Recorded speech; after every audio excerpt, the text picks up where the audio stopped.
Welcome to the Cherry Bekaert Tax Beat, a conversation about tax that matters.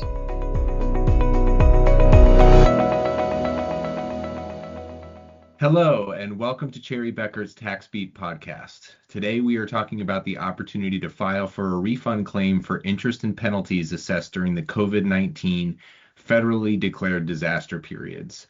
There are two fairly recent tax cases where the court's holdings provide a basis for taxpayers to file a refund claim with the IRS. And it's just Sarah and I with the pleasure of carrying the conversation on today.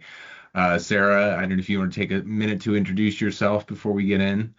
Sure. It's good to be back again on the Tax Beat podcast, Michael, and I'm happy to have this opportunity to talk about these two court cases and the potential adventure it might provide for taxpayers.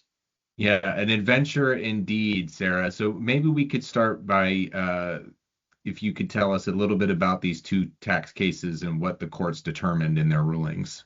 Yes, there was a tax court case called Abdo versus the Commissioner of the IRS, and there was a case in the Court of Federal Claims, which was Terry Kwong versus the United States. So they were often referred to as Kwong or as Kwong, and the Abdo or Abdo cases. And so these two cases dealt with the federal disaster relief and the time period and effectiveness of what is in the tax code to provide relief for taxpayers who are affected by disaster situations that are recognized for federal purposes.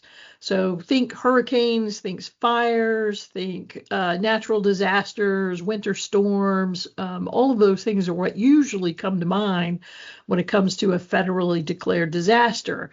And most of those have a relatively short time period. But these two cases dealt with the COVID-19 federally declared disaster, and that had an unusually long period of time. That was first declared as a federal disaster in March of 2020, and stated there in that presidential declaration that the disaster period began on January 20 of 2020. The period was not officially closed, and continuing was the presidential declaration. It was not officially closed until FEMA and the next president closed the period for this disaster on May 11th of 2023. I don't ever recall in my lifetime having a disaster period that stayed open for 3+ years. And all of this still stems back to the court cases were dealing with an old version of Code Section 7508, capital A, little subpart D. And that was passed by Congress in December of 2019 to provide an official mandatory 60-day extension when there is a disaster period. And that 60-day extension allows for applies to filing tax returns, making tax payments, filing in tax court, making other tax elections and changes, sort of mandated this 60-day extension period. The way the law in 2019 was written, though, it applies to a period that applied the 60 days to the end of the period for the disaster.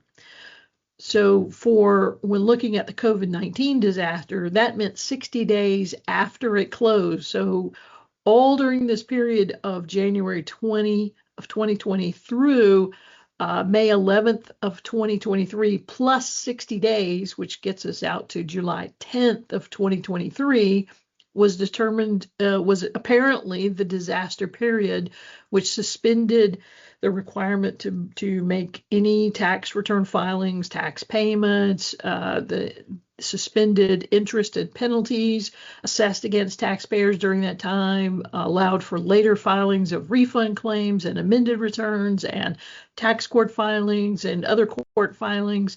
So lots of things appeared to be extended out and just sort of told during that 3-year window. And that's what was happening between these two cases. The Abdo case in the tax court came up with a conclusion that said that the regulations by the IRS were not necessary, that the code itself, the law, was mandatory and applied this mandatory period to all to these time-sensitive acts, and the IRS didn't need to issue any guidance or take any action. It was just sort of self-executing. And then in the Kwong case, the Court of Federal Claims came there and they said that filing deadlines were postponed, interest and penalties couldn't accrue, and the statute of limitations for claiming credits or refunds was suspended during that whole period of time, all the way out to July 10 of 2023. So those were what the two cases were all about, and that really gave a great opportunity for taxpayers. You want to talk about what that might mean for taxpayers? Yeah, of course, Sarah, and thank you for that very, very helpful and informative background.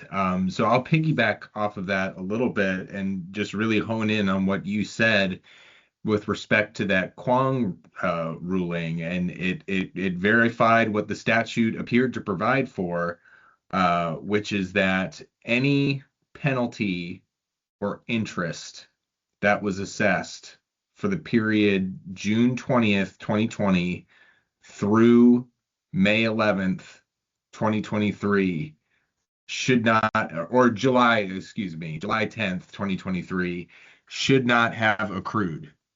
And so any payment that was made during that period, any tax return filing that was missed during that period, these rulings confirm that the statute creates a giant blackout by which due dates were essentially told altogether.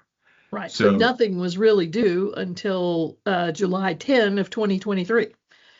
And if you think about it, that's absolutely right, Sarah. That is a huge runway. As to your point, we're not used to these disasters lasting so long. And to your point about thinking hurricanes, thinking wildfires, I think the whole point in amending the statute was that taxpayers needed certainty. And as a result of doing what was going to create more certainty for taxpayers, created this unintended consequence of a huge blackout period that taxpayers would do very well to take advantage of. Because when we're talking about a runway that long, it's difficult to imagine any taxpayer not having an opportunity here, just because, that's such a long runway. Now, there is a specific methodology that you would need to execute here. You would file what's called a request for abatement if you have not yet paid any interest or penalties associated with this blackout period, or there's a request for refund. And the statute of limitations is about to toll for the ability to do that. Again, we mentioned this blackout period runs from January 20th, 2020 through July 10th, 2023. So that's your blackout period, and it means you've got a 3-year statute of limitations that starts with the tolling of the blackout period. So July 10th, 2026 is when you would need to move to make a filing for a request of abatement or for refund. So the opportunity is there for the taking, but it is soon to expire. You've got less than a month and a half left to take advantage of this.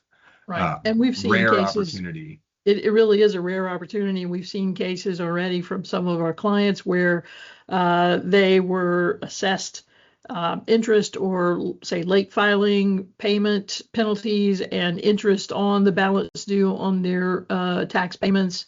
And we've helped those clients to file a refund request that goes through there. But I will say the IRS is not taking this lying down.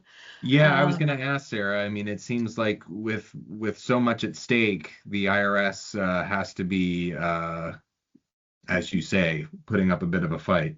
They are. And just today, here the 21st of May, yesterday, they issued what's referred to as an action on decision. How are they going to respond to the tax court's ruling in the Abdo case?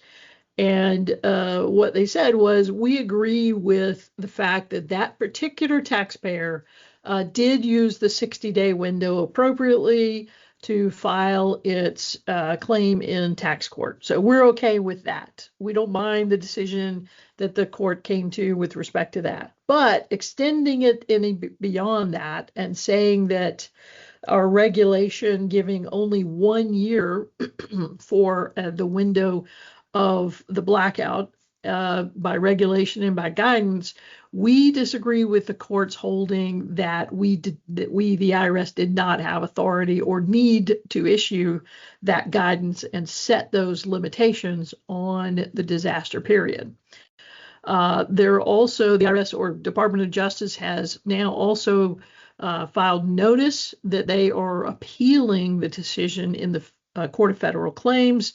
The Kwong case, they are going to the Court of Appeals for the federal claims, and they're going to argue there that, again, that the period of the blackout was not anywhere near as long as the ruling said it was, that there's no way that it runs that long.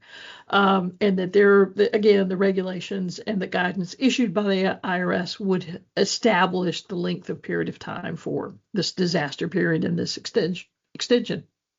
So they're going after this, which is why we refer to these refund claims as protective refund claims. We can't guarantee that the service is going to honor the refund claim or act on it at this point. They're probably going to put it in a pile and wait for some time until at least until the appellate case gets filed and settled in the Federal Court of Claims, and probably they've got a couple of other situations they're going to thoughtfully argue that this understanding of the COVID-19 federally declared disaster and the postponement were not as long as everyone else believes they are, including these two judges who have made rulings.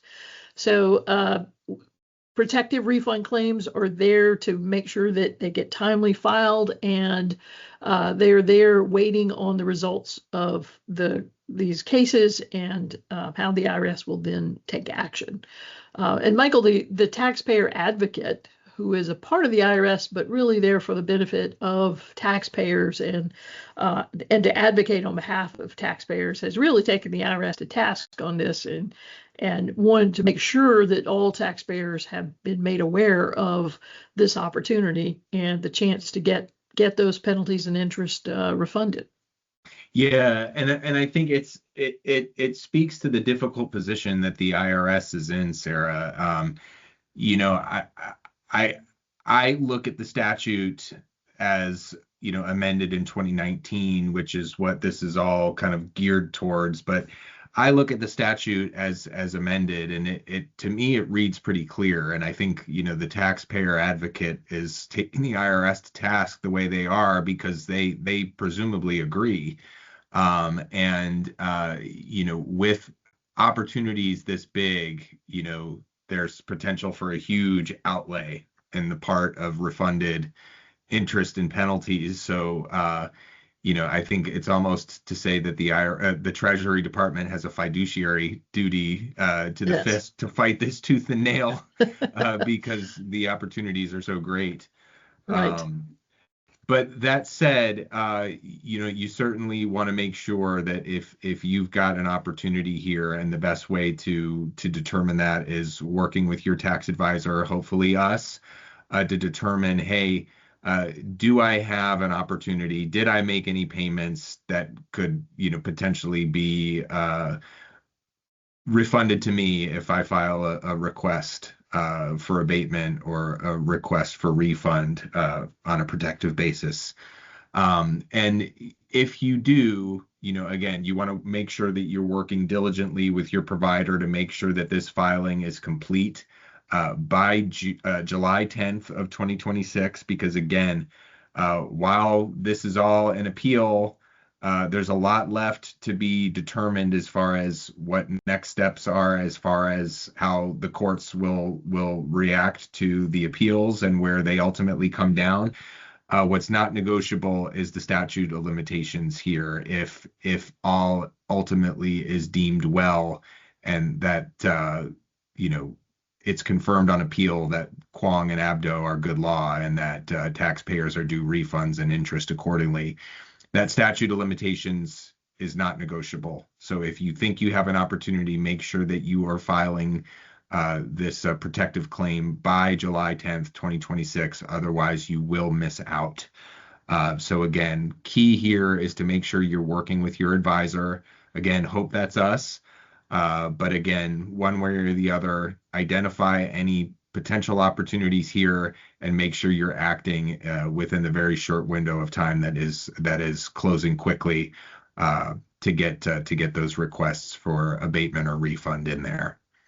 Great. So I think just as a last comment, if folks have gotten notices from the IRS, had a balance due on a tax return during that time period, got any sort of penalty notices, those are great to follow up on and look back to when you received those notices, when you made tax payments, and if there were any interest or penalties assessed, and consider if this is an opportunity for you to take advantage of this situation. Yeah, completely agree. And thank you so much for your insights, Sarah, as we wrap up this discussion of potential opportunities to request refunds of penalties and interest. We thank you all for listening in and giving us your time. Just a quick disclaimer that we are not providing tax advice on this podcast.